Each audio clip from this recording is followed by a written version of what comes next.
있습니다. 가족들 같이 오신 분들 계셔요. 2층 발코니에 계시고 아이들 안고 오시고 또 같이 들어오셨어요. 혹시 가족 같이 왔는데 지금 떨어져 앉으신 분들 있으신가요? 아, 네. 아쉽죠. 저기도 있는데 그랬구나. 환영합니다. 환영합니다. 하나님께서 가정마다 복 내려주실 줄 믿습니다. 우리 경미하게 박수합니다. 감사합니다. 예, 저희 안주님 뵙겠습니다. 감사합니다. 박수 다 받았는데 나만 못 받으신 분이 계시죠? 한 번도 못 일어난 분이 일어서시죠.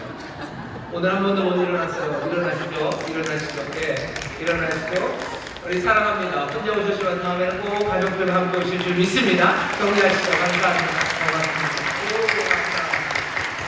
자리에 앉아주십시오. 오늘 죄송합니다. 온성금 귀한 날입니다. 하나님께서 우리의 기도를 들으시고 또 특별히 오늘 충만하게 하실 때 우리 예꿈 친구들 많이 왔는데요. 예꿈 설교 말씀 잘 듣는 데까지 성령님께서 지혜를 주셔서 알아듣게 하실 거라고 분명히 믿습니다. 저도 어렸을 때 기억이 있어요. 어렸을 때 아마 요만했을 텐데 그때 목사님 설교하신 거 지금도 다 기억납니다. 다 기억납니다. 잘 듣고 또 우리 아이들 예쁜 친구들 뜨겁게 기도하셔. 부르짖어 기도하셔. 그래, 손 흔드는 녀석들 너희들 이따가 많이 기도해. 하나님이 너네들 보고 계시고 여러분들 기도를 들어요. 엄마 아빠 위해서 기도하고 여러분들 위해서 기도하고 또 친구들 위해서 더 많이 기도하는 우리 예쁜 친구들 되기를 바랍니다. 감사합니다. 자, 오늘 주신 하나님의 말씀 함께 읽겠습니다. 사도행전 말씀입니다. 사도행전 25장 말씀입니다. 성경을 펴주시죠. 사도행전 25장 1절부터 27절까지 말씀입니다. 이 사도행전을 거의 다 읽어가는데요. 사도행전 25장 1절부터 27절까지 말씀입니다. 다 찾으신 것 같은데 우리 한 목소리로 봉독하겠습니다. 베스도가 도임한 지 3일 후에 가이사랴에서 예루살렘으로 올라가니 대제사장들과 유대인 중 높은 사람들이 바울을 고소할 때 베스도의 호의로 바울을 예루살렘으로 옮겨 보내기를 청하니 이는 길에 매복하였다가 그를 죽이고자 함이로라.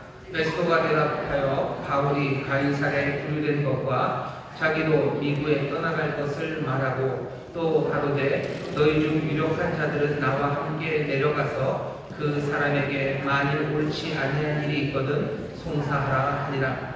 베스도가 그들 가운데서 8일 혹 10일을 지낸 후 가이사랴로 내려가서 이튿날 재판 자리에 앉고 바울을 데려오라 명하니 그가 나오매 예루살렘에서 내려온 유대인들이 둘러서서 여러 가지 중대한 사건으로 송사하되 능히 증명하지 못한지라.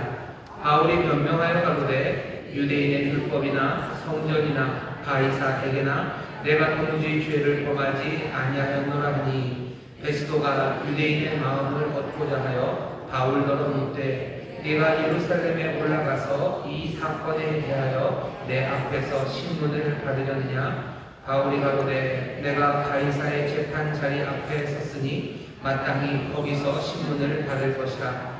당신도 잘 아시는 바에 내가 유대인들에게 불의를 행한 일이 없나이다.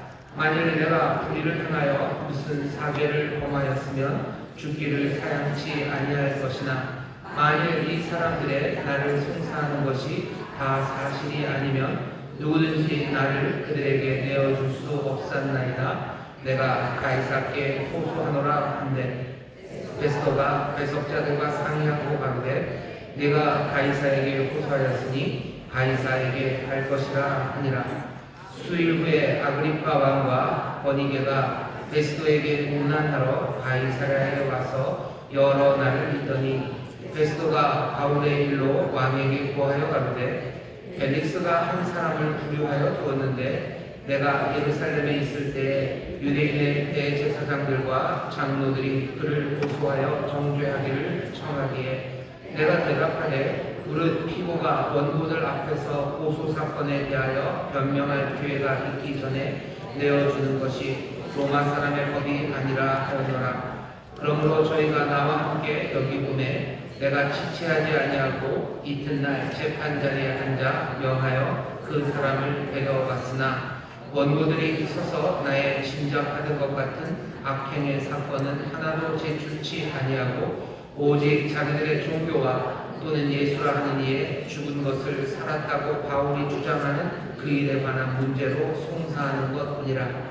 내가 이 일을 어떻게 사실하는지 의심이 있어서 바울에게 묻되 예루살렘에 올라가서 이 일의 신문을 받으려느냐 한즉 바울은 황제의 판결을 받도록 자기를 지켜주기를 호소하므로 내가 그를 가이사에게 보내기까지 지켜두라 명하였노라 하니 아그리빠가 베스도더러 이르되 나도 이 사람의 말을 듣고자 하노라. 베스도가 가로되 내일 들으시리이다 하더라. 이튿날 아그리빠와 버니게가 크게 위의를 베풀고 와서 천부장들과 성중의 높은 사람들과 함께 신문소에 들어오고 베스도의 명으로 바울을 데려오니 베스도가 말하되 아그리빠 왕과 여기 같이 있는 여러분이여 당신들이 보는 이 사람은 유대인 모든 우리가 크게 외치되 살려두지 못할 사람이라고 하여 예루살렘에서와 여기서도 내게 청원하였으나 나는 살피건대 죽일 죄를 범한 일이 없더이다. 그러나 저가 황제에게 호소한 거로 보내기를 작정하였나이다. 그에게 대하여 황제께 확실한 사실을 아뢰 것이 없으므로 신문한 후 상소할 재료가 있을까 하여 당신들 앞 특히 아그리빠 왕 당신 앞에 그를 내어 세웠나이다. 그 죄목을 베풀지 아니하고 죄수를 보내는 것이 무리한 일인 줄 아나이다 하였더라. 아멘. 사도행전 25장 말씀을 우리가 쭉 읽었습니다. 무슨 이야기인지 읽기만 해도 고개를 끄덕이고 알아들을 만한 일이고요. 이게 뭘까? 왜 이런 이야기가 이렇게 길까? 궁금증이 좀 있죠. 오늘 이 말씀을 통해서 하나님의 사람들이 어떻게 이 땅을 살아가는지, 또 사명을 받은 사람들은 어떻게 이제껏 하나님의 일을 감당했는지 살펴보면서 오늘 이 자리에 모인 우리들도 정말로 사명을 받은 사람으로서 또 예수 그리스도의 제자로서 어찌 이 시대를 살아가야 될지, 어떤 도움이 우리에게 필요할지 살피고 함께 기도하는 시간을 가지려고 합니다. 지난주에 24장을 읽었는데 기억이 나시나 모르겠습니다. 바울이 로마 총독 벨릭스라는 총독에게서 재판을 받으려고 했었어요. 근데 벨릭스가 제대로 재판을 안 하죠. 죄가 없다는 걸 알지만 풀어줄 수는 없습니다. 왜? 유다에 있는 많은 지도자들이 바울을 죽이려고 하는 걸 벨릭스가 알기 때문이에요. 무죄라고 해서 풀어주면 좋겠지만 유다 사람들이 자기를 미워할 것 같아요. 유다 사람들이 자기를 미워하면 자기 총독의 일을 하는데 어려움이 있죠. 그러니 유다 사람들 말도 듣고, 그리고 자기도 로마 사람을 그냥 아무 재판도 없이 뭔가 어렵게 만드는 것도 부담되고 하니까 그냥 깔고 뭉갭니다. 깔고 뭉개요. 그렇게 깔고 뭉갠 지가 2년이 지납니다. 2년이 지나서 벨릭스는 작전이 성공입니다. 어려운 문제, 귀찮은 문제 자기가 해결하지 않았고 다음 사람에게 넘기게 됐어요. 이제 총독이 바뀌어서 죄송합니다. 베스도라는 다음 총독이 옵니다. 총독이 왔으니 이제 뭔가 일이 시작돼야 되죠. 총독이 부임하면서 그 지역에 가야 되는 곳은 예루살렘이에요. 지금도 그렇지만 예루살렘은 굉장히 명성이 있는 도시입니다. 그 지역에서 거룩한 도시고 오래된 도시고 많은 사람들의 존경이 있는 그 도시예요. 그러니까 한 지역을 다스리는 총독이 왔으니 예루살렘으로 인사를 갑니다. 존경을 표해야 돼요. 그 지역에 있는 지도자들이 예루살렘에 있어요. 그러니 거기에 있는 대제사장들, 유대 지역에 힘께나 쓰는 사람들, 그 사람들과 안면을 좀 터야 됩니다. 베스도도 그 사람들과 안면을 터야 되고, 사실은 예루살렘에 있는 대제사장들이나 그 귀족들도 로마의 총독과 얼굴을 터야 되죠. 로마의 총독부는 바닷가 가이사랴에 있습니다. 가이사랴에서 예루살렘은 좀 높은 곳으로 올라가야 돼요. 내륙으로 들어가 높은 예루살렘까지 베스도가 갑니다. 가이사랴에 내린 지 3일 만에 예루살렘으로 가요. 그러니 로마에서부터 왔을 겁니다. 먼 길을 왔어요. 하지만 여장을 풀고 짐 풀자마자 하루 이틀 지나서 예루살렘으로 갑니다. 예루살렘은 그만큼 중요한 곳이죠. 예루살렘에 딱 갔더니 많은 사람들이 환영하고 인사를 하죠. 그러면서 당연히 총독이 오니 민원을 제기합니다. 유다에서 은근한 협박이죠. 유다를 평온하게 다스리기 위해서는 우리에게 협조해야 되고, 우리가 바라는 바는 딱 하나요. 뭐냐면 바울 문제를 해결해 달라고 합니다. 베스도가 도임한 지 3일 후에 가이사랴에서 예루살렘으로 올라가니 대제사장들과 유대인 중 높은 사람이 바울을 고소할세. 베스도의 호의로 바울을 예루살렘으로 옮겨 보내기를 청하니 이는 길에 매복하였다 그를 죽이고자 하니라. 2년이 지났어요. 2년 전에 바울을 죽이려고 작정을 했었죠. 예루살렘에서. 근데 예루살렘에서 못 죽입니다. 벨릭스에게 바울이 보내져요. 로마가 보호해서 가이사랴까지 가 있습니다. 가이사랴까지 가서 더들로라는 무슨 변호사를 사가지고 뭔가 여기서 끝장을 보려고 했는데 그때도 안 됐어요. 지난 2년 동안 그러면 이 사람들은 바울을 잊습니까? 아니요, 바울을 잊지 않아요. 2년 동안이나 이 사람들은 마음에 일을 갈고 있습니다. 물론 전에 예루살렘에서 바울을 죽이기 전까지는 밥도 먹지 않겠다고 하는 사람들이 있었어요. 그 사람들 2년 동안 밥을 먹지 않지는 않았을 겁니다. 밥은 먹었겠죠. 하지만 그 원한은 사라지지 않아요.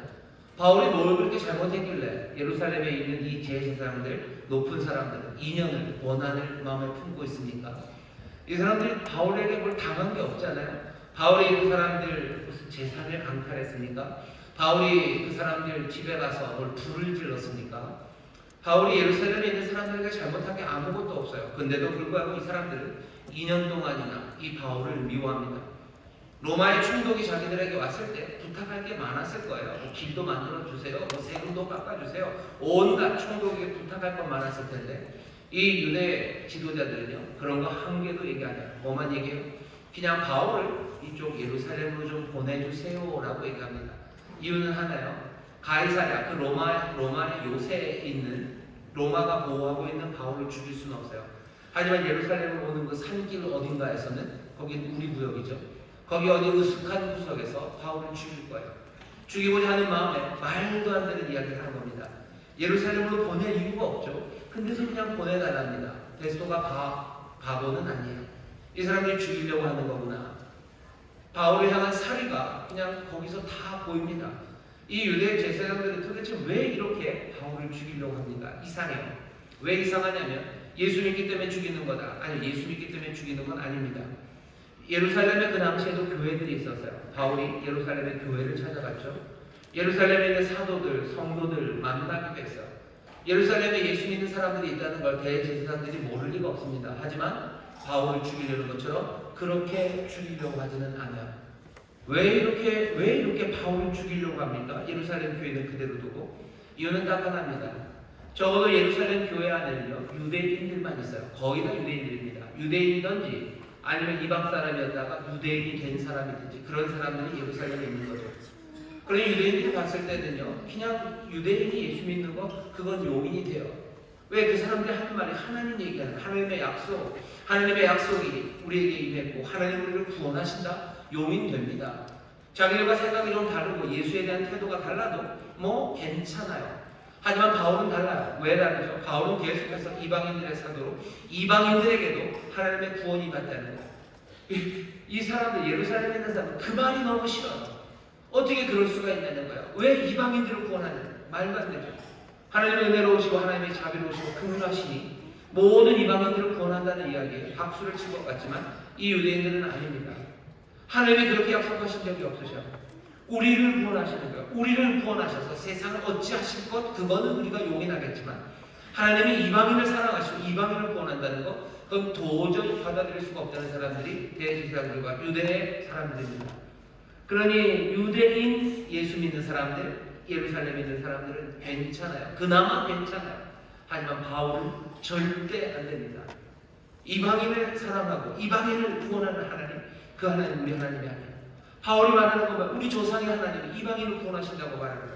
그러니 우리가 믿는 그 하나님이 말도 안 되게 어떻게 저 이방인을 구원하냐고 바울이 하는 말에 핏대를 섞는 겁니다. 자기들의 모든 믿음을 허물어뜨리는 거예요. 자기들이 갖고 있었던 어떻게 보면 선민사상, 민족주의적인 생각 그 생각을 정면으로 반대하는 이야기를 바울이 하는 겁니다. 바울은 일부러 괴롭게 하려고 하는 이야기가 아니에요. 하나님의 은혜를 말합니다. 하나님의 자비와 긍휼을 하나님의 크신 뜻을 말해요. 하지만 그것이 유대인들 자기들이 갖고 있었던 민족주의, 선민사상 자기들이 귀하게 여기는 것들을 넘어뜨린다고 생각하고 이 사람들이 일을 하는 거예요. 지금도 마찬가지입니다. 예수 믿는 사람들에 대해서 예수 믿는 사람들이 뭐 그렇게 나쁩니까? 여러분들이 그렇게 나빠요? 우리 성도들이 그렇게 나쁜 사람이에요? 길 가다가 막 사람들 때려요? 여러분들 그런 사람들 아니잖아요. 길 가다가 유리창 깨뜨리고 그런 사람들 아니잖아요. 무슨 도둑질하고 뭐 그렇게 흉악범들로 살지 않죠. 예수 믿으면 흉악범으로 삽니까? 그렇지 않아요. 그런데도 세상이 우리를 미워합니다. 왜 미워해요? 하나님의 은혜에 관하여 미워하기 시작해요. 하나님의 긍휼과 자비에 대해서 말하기 시작하면 세상이 우리를 미워합니다. 용서하라고 얘기하면 미워해요. 용서하라고. 지금 뭐 말하기가 어렵죠. 말하기가 어렵죠. 우리 교회도 뭐 어디죠? 벌써 단원, 세월호 거기에 피해자 되신 분들이 계셔요. 굉장히 어려워합니다. 하나님이 긍휼하고 자비하시다. 용서해야 된다. 라고 말하면 세상이 뭐라 그러나요? 교회가 어떻게 그런 얘기를 하냐고 일을 갑니다. 그런 분들 계셔요. 용서하라고, 용서해야 된다고. 하나님이 우리를 자비하게 여기신다. 하나님의 은혜를 구하시라고. 그러면 세상이 말도 안 된다고 얘기를 하는 거예요. 악한 사람들을 향해서, 죄인들을 향해서 하나님이 자비를 베푸신다라는 말, 그 말 하면 세상이 뭐 다 교회를 칭찬할 것 같으세요? 아닙니다. 우리나라에 흉악범들 많아요. 교회가 어쩌면 겁나서 얘기 못합니다. 흉악범들 사랑해야 된다고. 교도소 용서하시라고. 그 사람 죄값 받고 나고 하나님의 은혜가 거기 있기를 바란다고. 삶이 변하기를 원한다고. 그렇게 한번 말해보죠. 세상이 가만둘 것 같으신가? 우리가 쌓아놓은 여러 가지 감들, 하나님의 긍휼과 자비를 말할 때 그것이 자기들이 귀하게 여기는 걸 건들기 시작하면요, 그걸 참아내지 못합니다.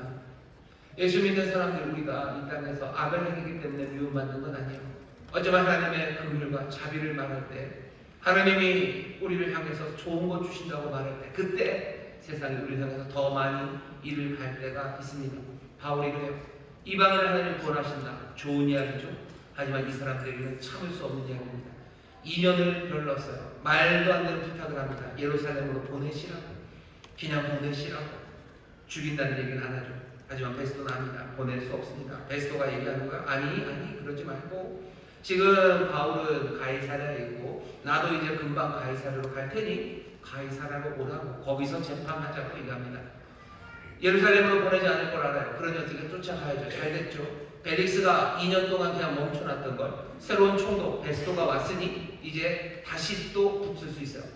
그러니 베스도를 따라서 가이사랴로 사람들이 갑니다. 가서 떠들어대기 시작해요. 마음은 떠듭니다.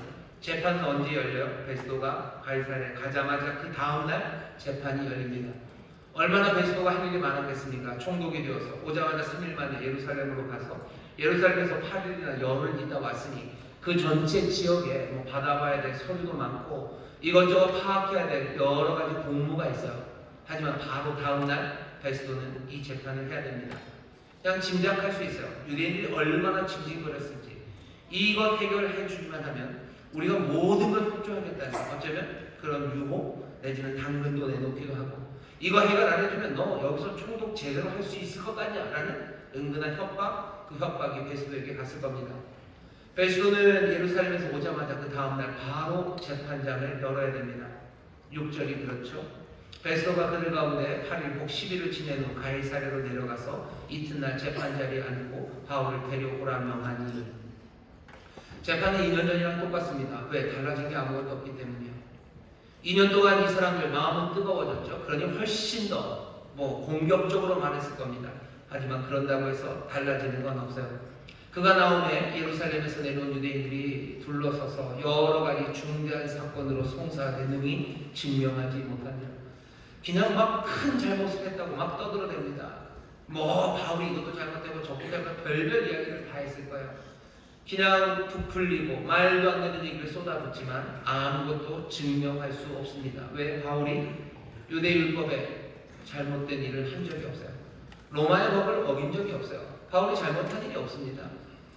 베스도가 나중에 얘기해요. 뭐 한 것밖에 없어요? 바울은 예수라는 사람이 죽었다가 살아났다고 주장하는 거, 그거밖에 없어요. 누군가 죽었다가 살아났다고 주장하는 거, 그것 가지고 뭘 어떻게 합니까? 그 사람이 그렇다는데. 그래서 논쟁이 일어나면 논쟁이 일어나는 거지만 그게 유다 율법을 어긴 것도 아니에요. 바울이 얘기하죠. 이건 유다 율법, 우리 율법 어긴 거 아니라 이건 오래전부터 우리가 가져왔던, 우리 조상 때부터 가져왔던 희망에 관한 이야기라고 설명합니다. 내가 로마의 법을 어긴 게 뭐가 있냐고. 사람들을 때렸습니까? 아니면 사람에게서 뭘 훔쳤습니까? 아니면 폭력적인 것을 선동했습니까? 아무것도 없어요. 그냥 죽었다 살아났다고. 나사렛 예수 죽었다 살아났다고. 나 그거밖에 얘기한 건 없는데 뭘로 잡아갑니까? 잡아갈 게 아무것도 없어요. 베스도가 그래도 뭔가 유대인의 마음을 얻으려고 합니다. 8절에서 바울이 변명하여 가로되 유대인의 율법이나 성전이나 가이사에게 내가 도무지 죄를 범하지 아니하노라. 바울이 무죄 주장을 합니다. 그 무죄 주장에 대해서 베스도도 인정할 수밖에 없어요. 송사하는 사람들이 막 송사하지만 아무 증거도 없습니다. 바울은 내가 무죄라고 말해요. 그럼 판단하는 재판관은 그래 너 무죄다라고 말해야 되는데 베스도는 또 그럴 수도 없습니다. 베스도가 유대인의 마음을 얻고자 하여 바울도 묻대요. 네가 예루살렘에 올라가서 이 사건에 대하여 내 앞에서 신문을 받으려느냐. 사실은 말도 안 되는 일이요. 예루살렘에서 받을 이유가 없습니다. 어차피 베스도 네가 재판할 거고 네가 가이사랴에 있는데 왜 예루살렘으로 갑니까? 유대인의 마음을 얻으려고 그냥 베스도는 그냥 말을 그냥 그렇게 하는 거예요. 혹시라도 가는 길에 유대인들이 뭘 해도 좋고 안 해도 좋아요. 그냥 자기는 할 만큼 한 거죠. 유대인들이 요구했던 바 예루살렘으로 바울을 보내라. 그거에 대해서 나는 할 만큼 한 거예요. 할 만큼 했고 내가 함부로 보낼 수는 없어요. 왜? 바울은 로마 사람인데 로마 사람을 이래나 저래나 이유 없이 움직일 수 없습니다. 바울이 노라고 말하면 그냥 베스도는 성의만 보이게 되는 거예요. 그러니 베스도가 하나 던진 거죠. 너 예루살렘으로 갈래? 바울이 안 갑니다. 가야 될 이유가 없어요. 가야 될 이유가 없죠. 그러니 대답합니다. 10절이요. 바울이 가로되 내가 가이사의 재판 자리 앞에 섰으니 마땅히 거기서 신문을 받을 것이라 당신도 잘 아시는 바에 내가 유대인들에게 불의를 행한 일이 없나이다. 만일 내가 불의를 행하여 무슨 사죄를 범하였거든 죽기를 사용치 아니할 것이나 만일 이 사람들이 나를 송사하는 것이 다 사실이 아니면 누구든지 나를 그들에게 내어줄 수 없사옵나이다. 내가 예루살렘에 가서 심판받을 일 아니야. 난 로마 시민. 내가 잘못한 것 없는데 예루살렘 그 앞에 가서 판단을 받아야 될 일 없다고 바울은 지금 베스도에게 말합니다. 베스도가 예루살렘으로 보내려는 건 잘못한 일이에요. 제대로 된 재판관 로마의 총독이면 그러면 안 됩니다. 지난주 설교죠. 바울은 이 베스도를 존중합니다. 하지만 베스도가 잘못한 일에 대해서 그럴 수 없는 일, 네가 그런 일 할 수 없다라고 말해요. 그럼 그 다음에 바울은 무슨 말이 해야 됩니까? 바울이 그 다음에 해야 되는 말이 있어요. 2년 동안을 여기 가이사랴에 갇혀 있었습니다. 친구도 만나고 뭐 자유가 어느 정도 있었지만 그냥 바울은 그곳에 있었어야만 했습니다. 바울은 뭐라고 해야 됩니까? 풀어달라고? 내가 무죄니 너 베스도 나를 풀어줘야 된다. 바울은 그렇게 얘기할 수는 없어요. 왜? 풀어주는 순간 가이사랴 그 로마의 요새에서 나오는 순간 그때부터 뭡니까? 이 예루살렘과 유다인의 표적이 되는 거예요. 바울이 멀리 다녔습니다. 멀리 저기 아시아 마게도냐 다닐 때는 그때는 유대인들의 전문 용어 써서 죄송합니다. 나와바리는 아니었어요. 내가 오늘 헐렁합니다. 유대인들이 그렇게 많진 않아요. 유대인들이 욕하고 쫓아오지만 유대인들이 거기서 막 판을 벌리고 사람을 잡아 죽일 수 있는 그럴 만한 힘이 많지는 않아요. 가끔씩 있었어요. 루스드라에서 그랬고 몇몇 동네에서 유대인들이 그렇게 했지만 그래도 그건 뭐 유대인의 도시는 아닙니다. 하지만 가이사랴 요 동네는 좀 달라요. 여기는 유대 땅입니다. 여기는 예루살렘에서 가까워요. 예루살렘으로 데려오면 제일 좋습니다. 거기서 쥐도 새도 모르게 어떻게 할 수 있어요. 아니면 예루살렘에 오는 산길 그것도 좋아요. 뭐 여리고로 가는데 거기서 강도 만난 사람들이 있었던 그 골짜기 어느 해에서 그냥 일을 벌릴 수도 있어요. 하지만 가이사랴는 유대 땅은 아니야. 그래도 이 죽이기로 작정하고 달려드는 사람들 가이사랴에서 이 바울이 풀려난다는 건 굉장히 위험합니다. 바울은 풀어달라고 하거든. 내가 무죄인데 너 왜 나를 붙잡고 있냐? 나를 풀어주라 라고 얘기하잖아요. 그렇다고 해서 그냥 계속 이 벨릭스가 뭉개했던 것처럼 베스도 새 총독이 왔을 때 여기서 계속 뭉갤 수도 없어요. 바울은 뭐라고 합니까? 가이사에게로 내가 가겠대요. 나를 그에게 내어줄 수 없나이다. 내가 가이사에게 호소하노라. 내가 황제에게 호소하겠다고 얘기해요. 그랬더니 베스도가 잘됐죠? 네가 그러니 로마의 시민으로서의 권리를 인정해 주겠대요. 널 황제에게로 보내겠답니다. 베스도가 너무너무 좋아서 금방 대답을 했는데 사실은 베스도가 간견입니다. 베스도가 그냥 보낼 수는 없어요. 황제에게 이 사람 재판해 주세요. 얘가 재판하겠답니다. 보내는데 뭔가를 써야 될 거 아닙니까? 왜 보내는지 써야 되죠. 무슨 죄로 라고 써야 되는데 쓸 말이 없어요. 나중에 아그리빠에게 묻는 게 그겁니다. 도대체 쓸 말이 없는데 뭐라고 써야 되는지 좀 알려달라고 아그리빠에게 부탁을 해요. 그럴 정도로 지금 베스도는 굉장히 난처한 상황입니다. 아무 생각 없이 대답합니다. 그래? 그러면 가이사에게 갈 것이다. 가이사에게 가라.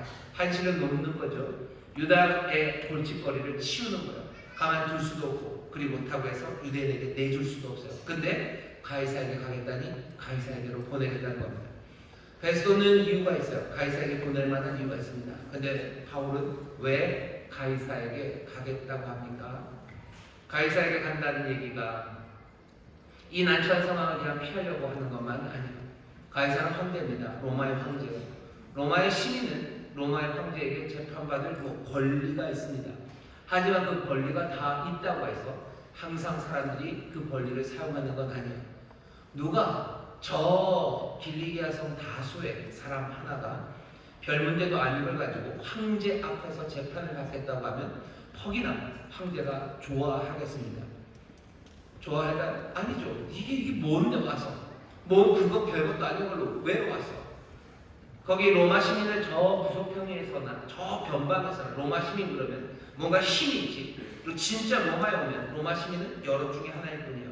황제 앞에 서 있는 로마 시민은 저기 총독 앞에 있는 로마 시민과 값어치가 달라집니다. 바울은 그런데도 뭐요? 내가 가이사에게로 가겠대요. 내가 가이사에게로 간다 라고 대답을 해 놓습니다. 가이사에게 간다는 건 로마로 가는 거예요. 바울은 2년 동안 가이사랴에 갇혀 있습니다. 로마로 보내시겠다고 하나님 말씀하셨어요. 너 로마로 간다.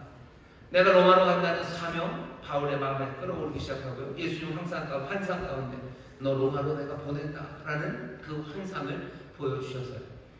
바울은 로마로 갈 마음이 있습니다. 로마로 갈 거예요. 예루살렘에 왔다가 정말로 이 동족을 만나서 헌금 전해주고 자기는 축복하고 복음을 한번 증거하고 자기는 로마로 가려고 했어요. 하지만 2년이나 여기 지금 가이사랴에 잡혀 있는 겁니다. 로마로 가야 되는데 난 여기 있습니다. 바울은 어떻게 하는 거예요? 나를 풀어달라고도 얘기하지 않아요. 나를 가이사에게로 보내달라고 합니다. 사실은 무죄방면돼서 내가 조용히 로마로 가는 게 제일 좋아요. 가이사 앞에 선다는 건 굉장히 위험한 일입니다. 근데 바울은 지금 그렇게 하겠답니다.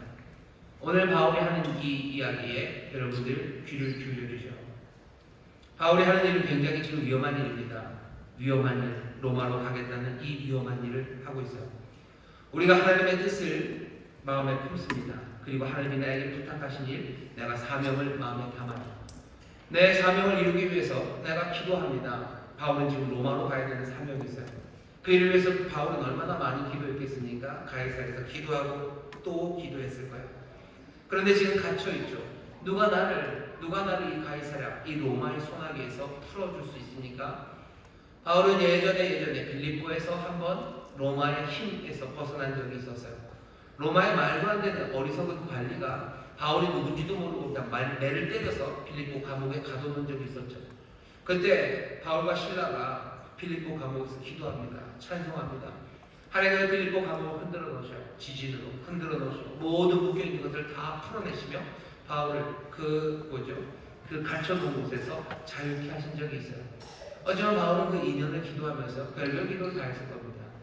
빌립보 감옥에 그렇게 갇혀 있었던 것처럼 내가 여기 갇혀 있을 이유 없는데 하나님께서 뭐 지진이든 아니면 총독을 어떻게 하시든 뭐든지 하나님의 능력 많으시니 나를 자유케 하셔서 나를 로마로 가게 하는 그 길을 여실 것에 대해서 바울은 기대했을 겁니다.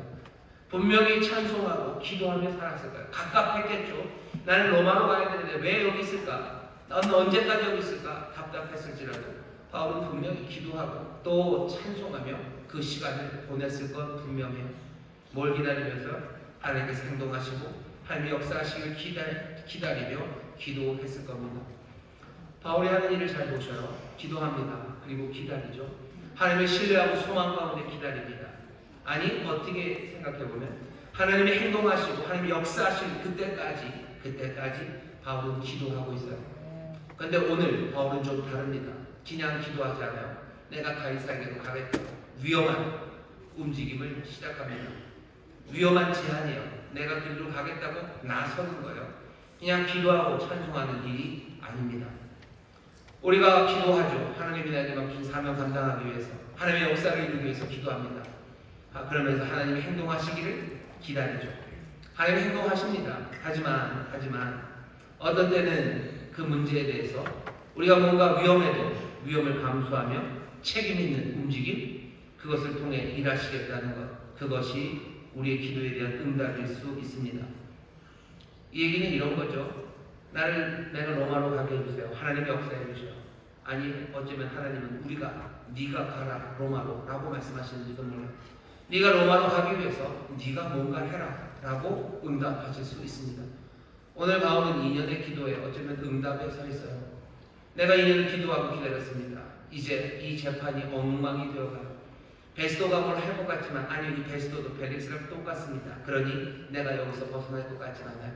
그럼 내가 또 기다립니까? 바울은 또 기도하고 기다릴 수도 있었어요. 하지만 오늘은 다릅니다. 오늘은 뭐라고? 내가 가이사에게 호소하겠다고 위험하지만 한 걸음을 내딛기 시작합니다. 내딛기 시작하는 거예요.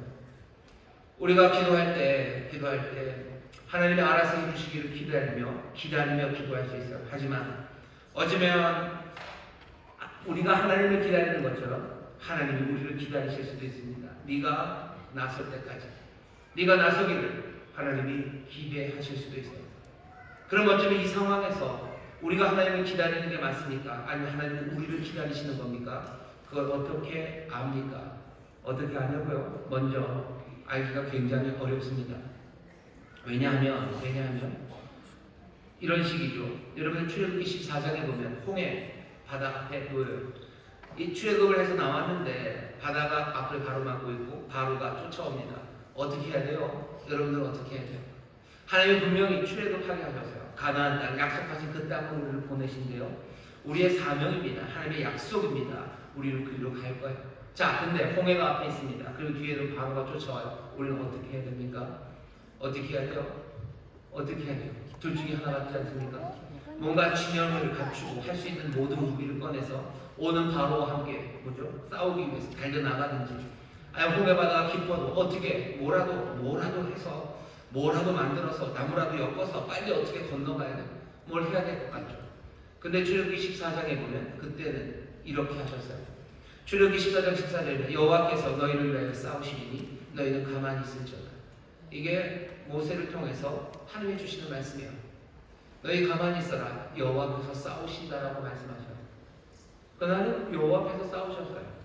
여호와께서 바람을 불어서요. 홍해바다를 가르시고, 그래서 이스라엘을 그 마른 땅으로 건너게 하시고, 그 군대가 그 병거가 홍해로 들어왔을 때 하나님이 또 바람을 불어서 바다를 채워놓으셨어요. 그날은 하나님이 싸우셨어요. 그리고 어때요? 너희는 가만히 있으라고 하셨어요. 어쩌면 하나님이 역사하시기를 기도하며, 하나님이 역사하시기를 내가 소망하며, 하나님의 뜻이 이루어지기를 나는 기도하며 평안 가운데 기다려야 되는 때도 있어요. 하지만 몇 년 지나지 않아서, 한 40년쯤이죠. 몇 년이 지나지 않은 건 아니겠네요. 한 40년쯤 지나서 모세의 후계자인 여호수아에게는 같은 하나님이 다른 이야기를 하십니다. 여호수아서 1장 6절에 보면 마음을 강하게 하라, 담대히 하라. 너는 이 백성으로 내가 그 조상에게 맹세하여 주리라 한 땅을 얻게 하리라. 문장은 이렇게 됐습니다. 왜냐하면 너가 할 거예요. 내가 약속했지만 네가 이것 할 거라고 얘기하는 거예요. 담대해라. 마음 강하게 하고 담대해라. 네가 할 거다라고 하나님 말씀하셔요. 왜 40년 전에는 너 가만히 있어라. 내가 할 거다 하시더니 40년 후에는 너 담대히 하고 네가 해라 라고 말씀하십니까? 이걸 어떻게 구별합니까? 지금은 내가 지켜있고 가만히 기다려서 기도해야 될 때입니까? 아니면 내가 나서서 싸워야 될 때입니까? 이게 구별이 쉽지 않아요. 확률적으로도 좀 알려주세요. 확률 비슷비슷합니다. 기다려야 될 때도 있고 나가서 싸워야 할 때도 있습니다. 이걸 어떻게 압니까? 어떤 경우에 가만히 있어야 됩니까? 어떤 경우에 나가 싸워야 됩니까? 이거 분별해야 되는 거.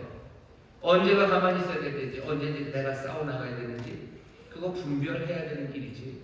정답이 미리 정해져 있는 건 아니에요. 늘 기다려라. 아니요, 그러지 않아요. 어떤 때는 너다. 네가 싸운다. 담대히 나가라. 강하게 너 나가라. 라고 말씀하실 때 있고, 어떤 때는 급박한 그 시간에도 아니, 넌 가만히 있어라. 내가 싸운다. 라고 하실 때가 있어요. 이거 어떻게 분별합니까? 이걸 어떻게 압니까? 어떻게 압니까? 빨리 대답해 주세요. 그러시는 눈동자가 여러분 보입니다. 굉장히 중요해요. 굉장히 중요한데 어떻게 분별합니까? 방법은 하나밖에 없어요. 모세에게도 여호수아에게도 어떻게 하나님이 분별해서 말씀해 주셔서 내가 확률적으로 뭐 2, 3으로 가는 거예요. 두 번은 기다리고 세 번은 행동한다. 아니, 그런 거 없어요. 그런 거 없습니다. 점칩니까? 아니요. 그런 것도 없어요. 우림과 둠빔을 집어 던져 봅니까? 아니, 그런 것도 없어요. 모세에게 하나님 말씀하시고 여호수아에게 하나님 말씀하셨어요. 그럼 우리는 어떻게 합니까? 우리에게도 말씀하셔요. 우리는 그것을 분명히 믿어야 됩니다. 내게 말씀하셔요. 내게 말씀하시고. 그러니 우리는 뭐 어떻게 해야 돼요? 어떤 땐 기다려야 되고 어떤 땐 나가야 된다는 거, 그거 두 개는 확실하게 하셔야 돼요. 어떤 때는 정말로 내가 뭔가를 해야 될 것 같지만 하나님 나에게 기다리라고 하실 때가 있어요. 그때는 기다려야 돼요. 하지만 두렵고 떨려서 하나님이 알아서 다 해주셨으면 좋겠어요. 근데 바로 그때 아니 너다 라고 말씀하실 때가 있어요. 그럼 그때는 어떻게 여호수아가 일어났던 것처럼 담대하고 그리고 믿음으로 일어서야 되는 겁니다. 하나님이 알려주십니까? 하나님이 알려주십니다. 성경에 보면 그렇게 돼 있어요. 감동을 주셔요. 그럼 하늘의 글씨를 쓰십니까? 아니요, 하늘의 글씨를 쓰신다면 오늘 여기 본문에 보면 바울이 무슨 하늘의 글씨를 보고 가야 될 때구나 그렇게 하지 않았어요. 2년을 머무릅니다. 2년을 머무르며 기도하고 하나님 앞에 하나님의 임재 앞에서 임재 안에서 또 하나님의 말씀 안에서 마음을 다지는 그 시간 안에 바울은 마음의 확신이 오게 된 거죠. 이젠 가야 될 때예요. 상황이 이렇게 됐어요. 가야 된다고. 내가 가이사에게로 갈 겁니다. 가이사에게 송사합니다. 라는 그 말을 바울이 내뱉어 말하기 시작합니다. 우리도 마찬가지예요.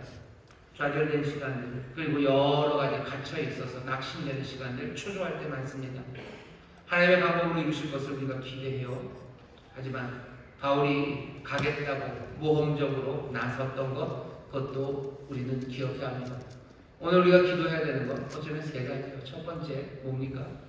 하나님 우리에게 기다리라고 하실 때 우리가 아무리 마음이 조급하고 어쩔 줄 몰라도 내가 주님을 신뢰하고 주께 소망을 두며 나는 기다릴 수 있는 사람이 되어야 돼요. 기도하면 너 가만히 있어라 라고 하실 때 내가 기다릴 수 있는 사람 되게 해달라고 여러분 기도하셔야 돼요. 이 기다리는 뭡니까? 믿음이요. 소망이 없으면, 믿음이 없으면 기다릴 수 없어요. 하나님이 나와 함께 하신다는 건 내가 믿지 못하면 나는 기다릴 수 없습니다. 이 일은 아주 특별합니다. 누가 이럴 수 있습니까? 누가 뒤에서 애굽의 병거가 쫓아오고 앞에 홍해가 가로막을 때 거기서 가만히 기다려 하나님의 구원을 보겠다고 서 있는 사람, 그 사람이 제정신입니까? 제정신이기 어렵습니다. 성령에 충만한 사람들, 그 사람들이 정말로 기다려야 되는 그 시간에 믿음으로 기다릴 수 있는 사람들. 바람이 불고 뭔가 나를 삼키려는 게 닥쳐와도 나는 태산밭처럼 서 있을 수 있어요. 성령께서 나와 함께 하셔서 내게 평안을 주시고 하나님 향한 신뢰 가득하게 하시면 나는 흔들리지 않습니다.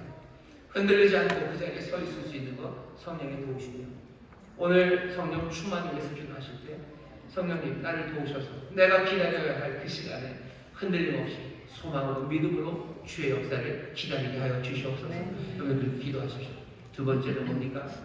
내가 담대하게 나가야 될 때가 있어요. 마음을 강하게 해야 돼요. 담대하게 해야 돼요.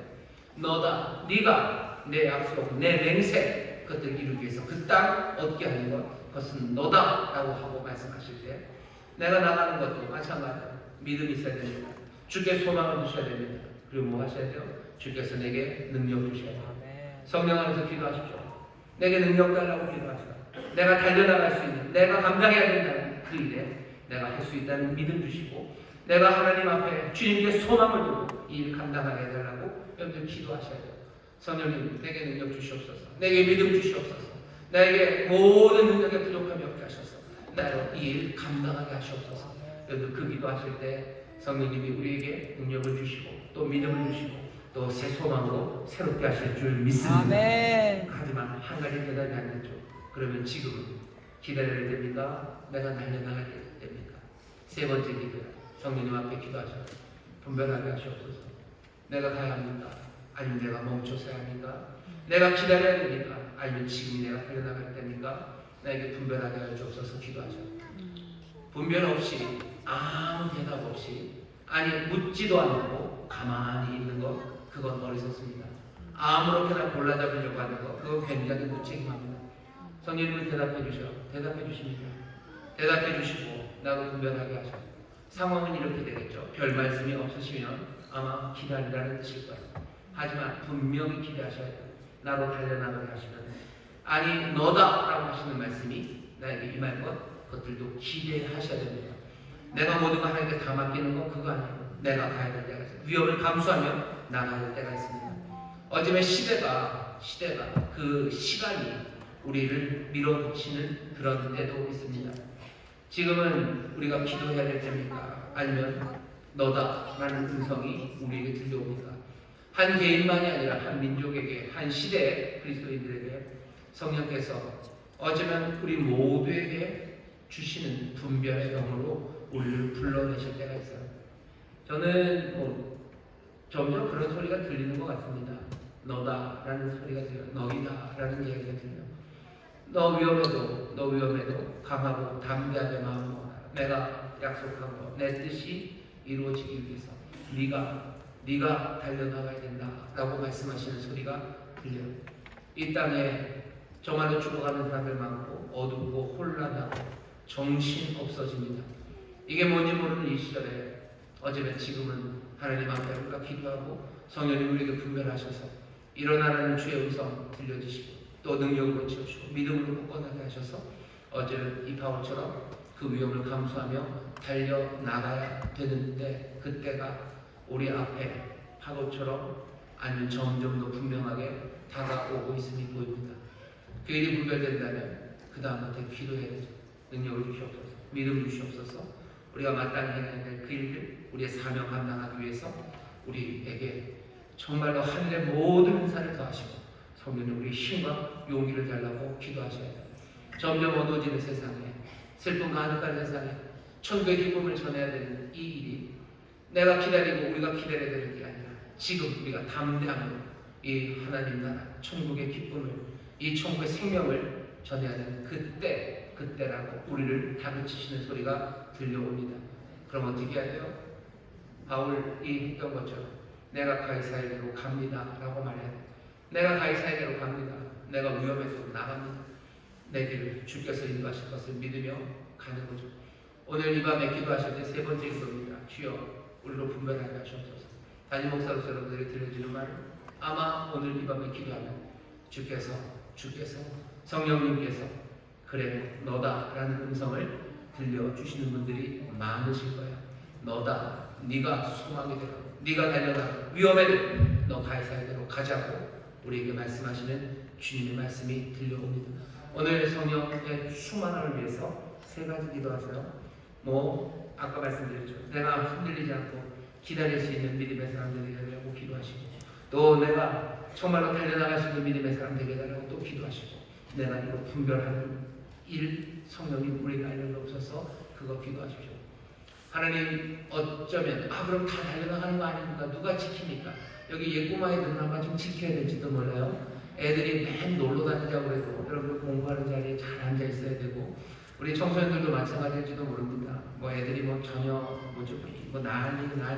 난리를 치는 그때에도 여기저기로 뛰어가는 그때도 내가 해야 될 일들을 감당하고 지켜나갈 수 있도록 믿음 주시고 소망, 그 안에 소망 주셔서 내가 주의 역사를 기다리는 시간, 어쩌면 그 기다릴 수 있는 힘을 성령님이 주셔야 돼요. 어떤 일들은 달려나가게 하실 겁니다. 해야 될 일들, 그 일을 하게 하실 거예요. 내 가족들의 구원을 위해서 내가 위험을 감수해야 될 수도 있고, 이 땅, 이 민족에 정말 하나님의 소망 가득하게 하기 위해서 우리가 크게 외쳐 말해야 돼요. 많은 사람들을 구원하기 위해서 어쩌면 내 삶을 담대하게 던져 앞으로 나가야 할 사람도 있습니다. 성령께서 우리에게 분별하게 하실 거예요. 그 분별하시는 가운데 필요한 능력 주시는 그런 귀한 성도 여러분들 되시기를 주의 이름으로 축원합니다. 네. 아버리 빠른 번이게는 뭡니까? 이런저런 왕들이 와서 섭니다. 온갖 폼들을 잡고 바울 앞에 섭니다.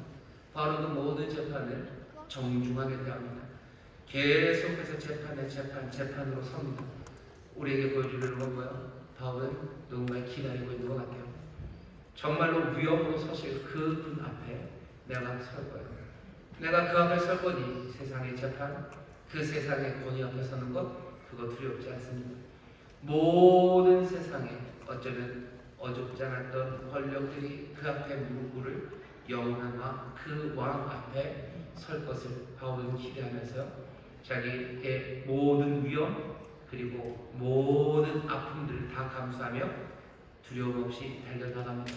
우리도 정말로 영광의 왕, 정말로 참된 심판자 앞에 설 그날을 바라보면서 다시 한번 온전한 분별로 주의 뜻을 향해 머무르기도 하시고 주의 뜻을 따라 달려나가기도 하시고 성령 안에서 제대로 분별하여 정말로 믿음으로 확신으로 또 감사함으로 살아가는 저와 여러분들 되시기를 주의 이름으로 축원합니다. 성령께서 이 능력을 주시고 또 이 분별을 우리에게 허락하여 주실 줄 믿습니다.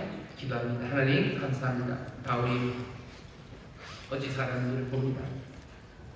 아버지 하나님, 우리에게 주신 사명 또 우리에게 맡기신 일들이 있습니다.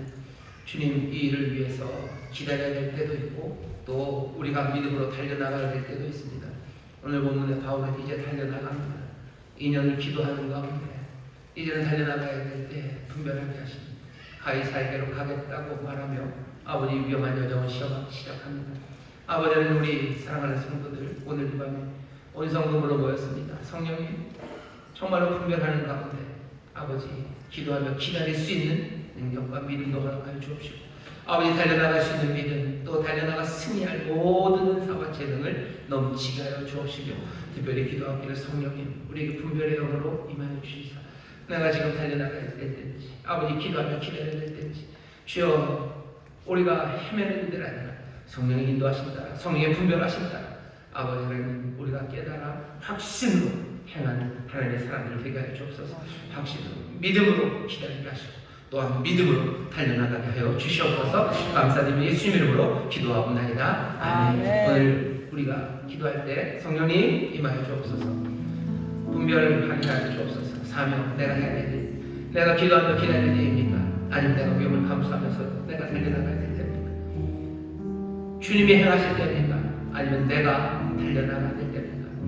내가 달려나간다고 해서 내가 이루는 건 분명히 아닙니다. 여호수아가 달려나가 싸워 이겼다 해서 여호수아가 승리한 건 아니에요. 주님의 승리죠. 이 시간 우리 기도할 때 주님 우리를 도우시고 성령님 우리를 도우셔서 정말로 지금이 주님 행하시길 기다릴 때인지 아니면 내가 달려나갈 때인지 분별하게 하여 주옵소서. 내가 주의 역사를 기다릴 때라면 흔들림 없이 평안 가운데 믿음으로 아버지 온갖 위협과 아버지 하나님 핍박 가운데도 견뎌내게 하여 주옵소서. 기도하시고 주여 내가 달려나갈 때 된다면 성령님 나에게 능력을 주시옵소서.